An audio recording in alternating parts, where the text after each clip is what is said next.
Tem muita gente aqui que não está para ganhar dinheiro. E eu costumo falar para os meus alunos que o teu principal objetivo no mercado tem que ser ganhar dinheiro. Tem muita gente aqui que quer ter uma atividade para fugir do casamento, porque a mulher não para de encher o saco. Então, quando ele fala que ele está operando, ela para de encher o saco porque ele finge que está trabalhando.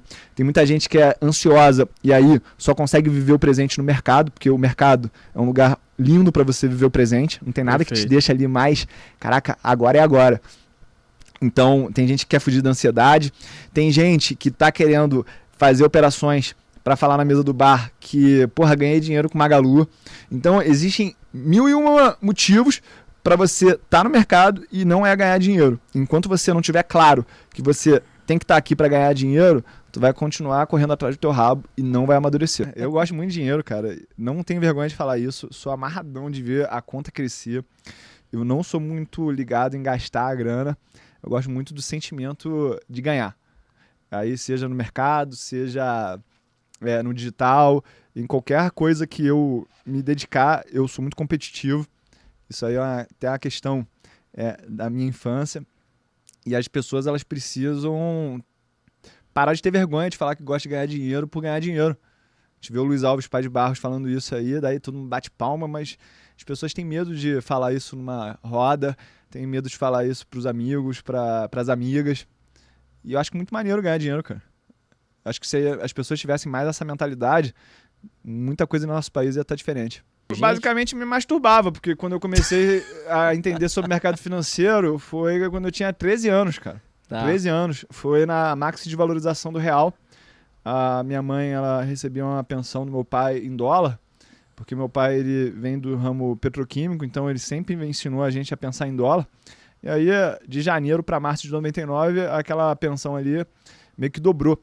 E a minha mãe estava lá no processo de divórcio, nessa época de um marido dela, e ela, estava um pouco triste. O meu pai também não falava com ela, a gente sofreu ali, eu e meu irmão, de uma alienação parental até os meus 10, 11 anos, então eu não conhecia meu pai. E aí, quando a gente retomou esse convívio, ele falou assim, cara, eu vou dar esse dinheiro aqui na mão de vocês, porque não dá pra conversar com a tua mãe, não dá pra ter um relacionamento com ela. E aí ele falou assim, vocês gastam tanto de escola, plano de saúde, roupa, comida e tal. Aí começou a dar aquela grana na minha mão. Foi uma coisa muito boa, porque a partir do momento que eu comecei a pagar a minha escola, com 13 anos, eu comecei a levar muito mais a sério. Porque ele falou assim, se tu não quiser estudar, pode embolsar esse dinheiro aí e fazer o que você quiser com ele. Meu pai fazia umas psicologias assim que eu não entendia na época, e depois que eu fui estudar muito sobre a mente, sobre algumas linhas da psicologia, eu fui entender da onde que ele tirava essas coisas, né? Então, essa linha dele de educação tem muito a ver lá com Adolf Adler. Quem aí quiser se aprofundar nesse assunto, leia um livro chamado A Coragem de Não Agradar. E eu acho que isso tem muita relação aqui com o que eu faço também, com o que um trader, um investidor, ele precisa saber. Só que naquela época ali, cara, não tinha muita informação. Essa época a internet ainda estava engatinhando, não tinha YouTube, não tinha Amazon. A gente, antes do Google, tinha uma coisa chamada Alta Vista. Então você comprava por esse site as coisas, e as informações que eu conseguia ter de mercado financeiro, eu tirava principalmente da Bloomberg, que foi quando eu conheci em 99, e eu tinha que importar os livros em inglês, só que eu não sabia falar inglês. Então eu tive que aprender a ler inglês, a falar inglês, exatamente para poder estudar mais. E ali, naquele primeiro momento, eu entendi um pouco dessa dinâmica do mercado financeiro. E eu depois passei por faculdade com 15 anos, uma loucura isso. Em 2001, eu já acompanhei a crise do apagão, não sei se tu lembra disso. Tá, o meu pai, ele ganhou muito dinheiro nessa época, porque ele sempre trabalhou muito com a ideia de ter muito caixa na empresa dele. Então ele teve a capacidade financeira de comprar gerador para as unidades fabris da empresa dele. E ali, naquela época, você não podia produzir entre 5 e 7 da noite. E aí ele, com os geradores, conseguia produzir, conseguiu manter muitos dos relacionamentos comerciais que ele tinha com grandes empresas. Então ali foi uma lição também que, às vezes, você perder dinheiro aqui, você vai ganhar muito lá na frente porque você investiu num relacionamento, né?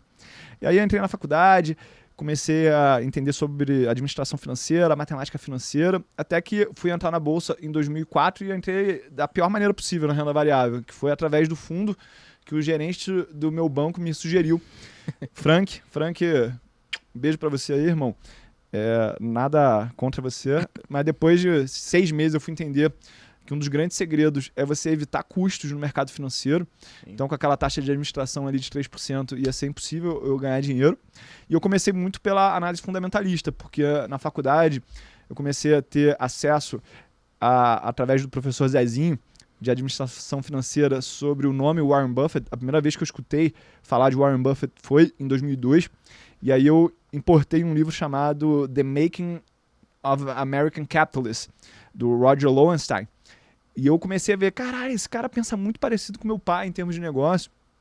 E eu, como tinha tido essa alienação parental com meu pai, eu achava que o relacionamento com ele tinha que falar sobre negócio, porque ele era muito bem sucedido profissionalmente. Então eu achava que o assunto que ele gostava era esse. E aí eu, querendo chamar a atenção dele, comecei a estudar muito sobre business, ler muito sobre muitas coisas. E aí comecei ali a fazer uma carteira. Quando chegou em 2006, eu comecei a abrir os meus olhos para a história das opções.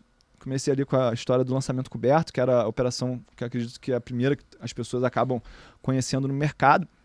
E quando eu comecei realmente a entender de trading e focar a minha atenção, meus estudos em trading, foi em 2012.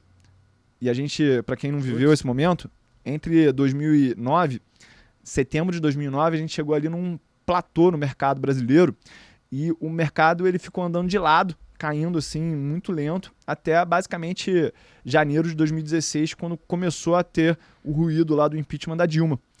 E por que eu fui atrás de trading? Porque eu entendi que essa história do buy and hold é uma furada, cara. É uma furada. Eu posso até vir aqui com muitos dados para corroborar isso. Muitos artigos acadêmicos depois foram lançados. O próprio livro aí, Stocks for the Long Run, do Jeremy Siegel, já derrubaram várias das linhas de dados que ele trouxe naquele livro. Então aquele livro ali, quando o cara ele começa a dar como referência do buy and hold, tu vê que o cara não entende. E aí tu já bota ele naquele potinho lá daquele cara que acha que entende, mas não entende. E eu acho que esse é um dos grandes perigos, Vasco, no mercado financeiro. Você achar que entende, porque o buraco é muito mais embaixo. E eu acredito que o jogo ele tá na mente, né? O jogo ele tá muito na tua mente. E eu vejo que o iniciante, ele não dá o valor para isso, né? Quando eu faço lá minhas enquetes nos meus stories, eu falo assim, cara, qual que é o teu ponto forte no mercado? Parte técnica ou parte emocional? E a grande maioria fala que é a parte técnica. E aí eu vejo que realmente as pessoas nem sabem sobre o que é o game. É muito mentalidade. Um chapéu de trader. E às vezes ele tem a estratégia na cabeça dele, mas ele não consegue ter a disciplina emocional para executar aquilo como um trader. E dentro dos fundos, das estruturas um pouco maiores, a gente tem esses personagens aí, trader, estrategista e gestor de risco, em pessoas separadas, exatamente porque você precisa de muita consciência para conseguir separar isso dentro da tua cabeça. Boa. Tem 3 níveis de evolução no mercado, né? Primeiro você evolui tecnicamente, depois você evolui emocionalmente e depois você tem a evolução da consciência, que é entender o tamanho que o mercado tem que ter na tua vida. No começo, é como se a gente estivesse aprendendo a transar. Lembra quando começou a transar? Caraca, transar. Aí tu acha que, porra, será que eu consigo transar 7 vezes num dia? Será que eu consigo 10 vezes num dia? E aí tu não entende que o negócio é curtir ali o momento, não é sobre quantidade, é qualidade. Perfeito. A gente aí que já tá coroa, casado, a gente sabe muito bem disso. E tirar um pouco isso da cabeça, sexo, é essa história que o trader ele precisa passar dessa fase e falar assim, o mundo ele não se resume a mercado financeiro, trade.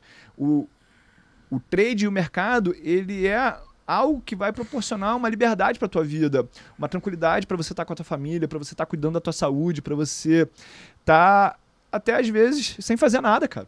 Eu gosto muito da ideia de você não fazer nada.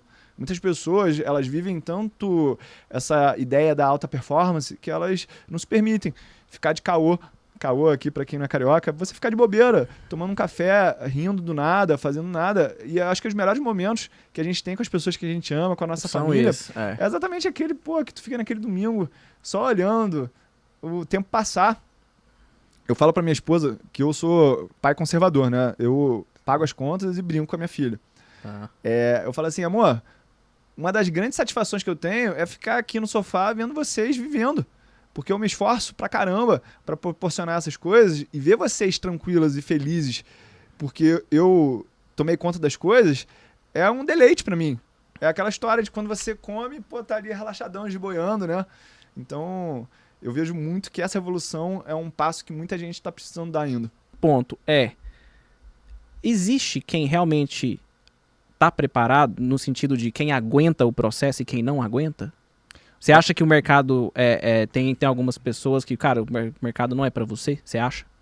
Cara, Você eu pensou? acho que o mercado, existem mil e uma maneiras de você preparar Neston e ganhar dinheiro no mercado. Então, todo mundo pode ganhar dinheiro no mercado. O mercado ele pode ser para todo mundo.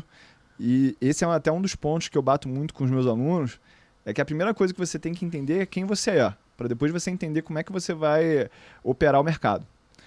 Em relação a viver de mercado, eu não concordo com isso, porque os meus amigos mais bem-sucedidos financeiramente, eles têm um ponto em comum que é você sistematizar qualquer atividade e partir para a próxima para gerar mais um tipo de renda passiva. E o mercado, você pode gerar ele, pode gerar a renda passiva dele mesmo sendo trader, tá? Eu costumo falar, e os meus haters eles se incomodam com isso, que eu falo assim, cara, operar o mercado é muito fácil. Só que ele pode ser fácil, só que algum momento ele vai ser complicado, vai ser desafiador. Só que quando você masterizar aquilo, vai ficar fácil. Não era fácil várias coisas que você faz aí hoje, mas que no começo era difícil. Só que as pessoas elas não querem passar por essa fase de arrebentação, né? Eu gosto de usar essa metáfora porque